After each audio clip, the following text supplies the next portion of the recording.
Hello everyone, welcome back to random practice. एक parrot बहुत ज्यादा बोलता है, पर उसके अंदर एक ऊंची उड़ान भरने की विल पावर नहीं होती। वेराज एक ईगल बहुत कम बोलता है और चुप रहता है, पर उसके अंदर वो विल पावर रहती है कि वो आसमान के एकदम ऊपर वाले एरिया में उड़ सके, दूसरे पक्षियों से बहुत ऊपर और अलग। ईगल का माइंडसेट और एटीट्यूड दूसरी पक्षियों से बहुत ही अलग होता है, और यही चीज उसको दूसरे पक्षियों से बहुत ज्यादा सुपीरियर भी बनाता है। हम अपनी जिंदगी में ईगल से बहुत कुछ सीख सकते हैं। अगर हम अपने डेली लाइफ में ईगल का एटीट्यूड अपना लें और उससे फॉलो करें, तो ये एक बहुत बड़ा कंट्रीब्यूटर होगा हमारे लाइफ में सक्सेस को लेकर। पूरी वीडियो पसंद आए तो चैनल को लाइक और सब्सक्राइब करना मत भूलिएगा और बेल आइकॉन को जरूर दबाइएगा। आज मैं आपको 7 ईगल के ट्रेंड्स बताता हूं, जिन्हें फॉलो करके आप सचमुच में अपनी लाइफ को बहुत हद तक बदल सकते हैं। चलिए शुरू करते हैं। Number 1, eagles fly alone at high altitudes. Eagles दूसरे छोटे पक्षियों के साथ नहीं उड़ते, वो अपने एल्टीट्यूड बहुत ही ऊपर रखते हैं और अकेले उड़ते हैं। ईगल्स सिर्फ दूसरे ईगल्स के साथ ही उड़ते हैं। ये कहावत है कि आप जैसी कंपनी रखते हैं अल्टीमेटली आप वैसे ही बन जाते हैं, इसलिए आपकी कंपनी अच्छी होनी चाहिए। दूसरा, वो नैरो माइंडेड लोग, जो कि यहाँ पर छोटे पक्षियों को रेफर किया जा रहा है, उनसे दूर रहते हैं। नैरो माइंडेड लोग वो लोग जो कि सिर्फ आपको नीचा दिखाने की कोशिश कर रहे हैं। आपको उन लोगों के साथ रहना है जो आपको मोटिवेट करे आगे बढ़ने के लिए, ना कि उन लोगों के साथ जो आपको सिर्फ नीचा दिखाने की कोशिश करते रहते हैं। Number 2, eagles have a vision.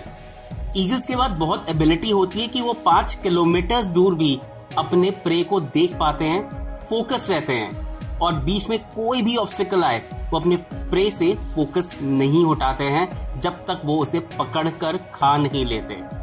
आपको भी यही विजन चाहिए। अपना एक विजन क्रिएट कीजिए, अपनी लाइफ में फोकस कीजिए, और इररिस्पेक्टिव ऑफ कि क्या ऑब्स्टिकल्स या क्या चैलेंजेस आते हैं उसको पूरा करने में, उसे छोड़कर आपको उसे पूरा करना ही है। इसलिए आपको गिव अप नहीं करना है और अपने विजन को पूरा करने पे कंसंट्रेट करना है। Point number 3, eagles are fearless. Eagles कभी भी सरेंडर करने के मूड में नहीं रहते, इररिस्पेक्टिव ऑफ कि उसके सामने वाला शिकार कितना ताकतवर है या साइज में उससे कितना बड़ा है। वो लड़ते हैं जब तक वो जीत नहीं जाते।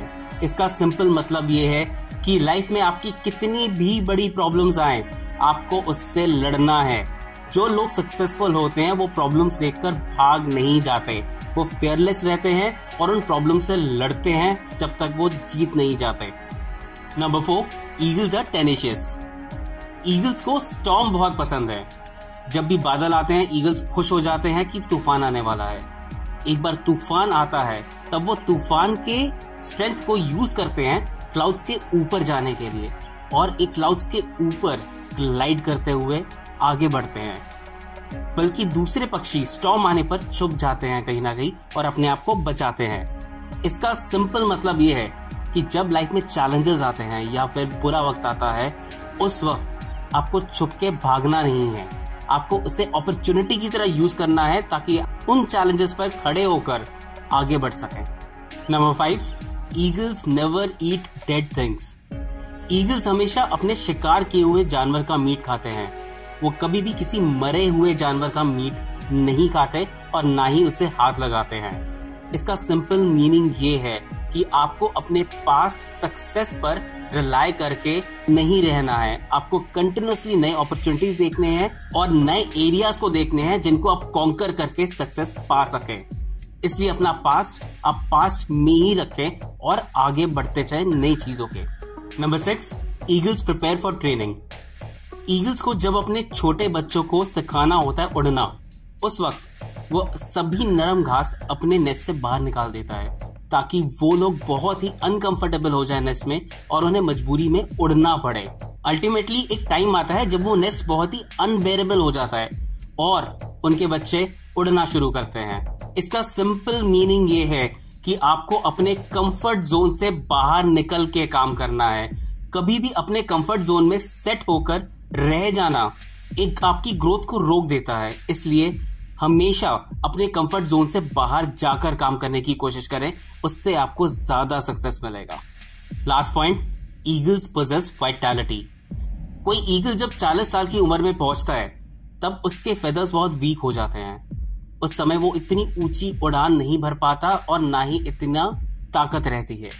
इसलिए वो रिटायरमेंट में चले जाता है एक माउंटेन में, जहां पर अपनी बीक से वो अपने आप अपने सारे फेदर्स निकाल देता है, अपनी बीक को तोड़ता है, अपने क्लॉज तोड़ देता है और कुछ दिनों तक आराम करता है, जब तक कि उसके नए फेदर्स, नए क्लॉज और नई बीक आ नहीं जाती।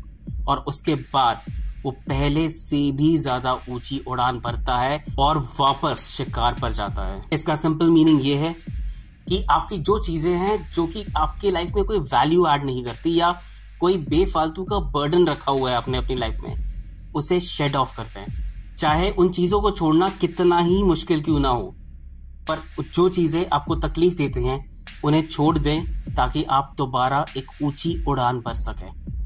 बस आज के लिए इतना ही। उम्मीद है ये पूरी वीडियो देखकर आपने अपनी जिंदगी में कुछ ना कुछ जरूर गेन किया होगा।